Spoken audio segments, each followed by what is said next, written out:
Hi எல்லாருக்கும் வணக்கம். இதுக்கு முன்னாடி ஒரு வீடியோல பாப்பா சுத்தி இருக்கிற ஃப்ளூயிட் கம்மியா இருந்துச்சுன்னா, அதை எப்படி இன்க்ரீஸ் பண்றது அப்படின்றத சொல்லியிருந்தேன். அப்போ நம்ம சப்ஸ்கிரைபர்ஸ் வந்து, மேம் எனக்கு வந்து பாப்பா சுத்தி ஃப்ளூயிட் ஜாஸ்தியா இருக்கு. அத குறைக்கிறதுக்கு என்ன பண்ணணும் அப்படின்னு கேட்டிருந்தாங்க. அத பத்தி தான் இந்த வீடியோல பார்க்க போறோம். ஃபர்ஸ்ட் உங்களுக்கு சுகர் இருக்கா அப்படின்றத செக் பண்ணுங்க. சுகர் ஜாஸ்தியா இருந்துச்சுன்னா, அத கண்ட்ரோல் பண்ணாலே ஆட்டோமேட்டிக்கா இந்த ஃப்ளூயிட் கம்மியாயிடும்.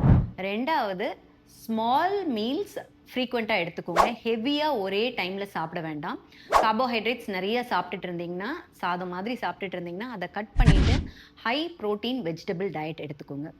பேலன்ஸ்டா உங்க ஃப்ளூயிட் இன்டேக்க வச்சுக்கோங்க. 2.5 டூ 3 லிட்டர்ஸ் ஆஃப் வாட்டர் அதுக்கு மேல போக வேண்டாம்.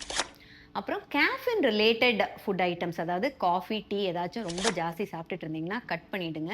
ஏன்னா கேஃபின் உங்கள டீஹைட்ரேட் பண்ண வைக்கும். டீஹைட்ரேஷன்ல நீங்க ஃப்ளூயிட் இன்டேக் ஜாஸ்தி எடுத்துப்பீங்க. அப்போ ஆட்டோமேட்டிக்கா ஃப்ளூயிட் பாப்பாவ சுத்தி ஜாஸ்தி ஆறதுக்கான வாய்ப்புகள் இருக்கு. சில vegetables for example onion, garlic, ginger, capsicum இந்த மாதிரி வெஜிடபிள்ஸ் ஜாஸ்தி எடுத்துக்கோங்க. இது கொஞ்சம் இந்த ஃப்ளூயிட குறைக்கிறதுக்கு ஹெல்ப் பண்ணும். Thank you.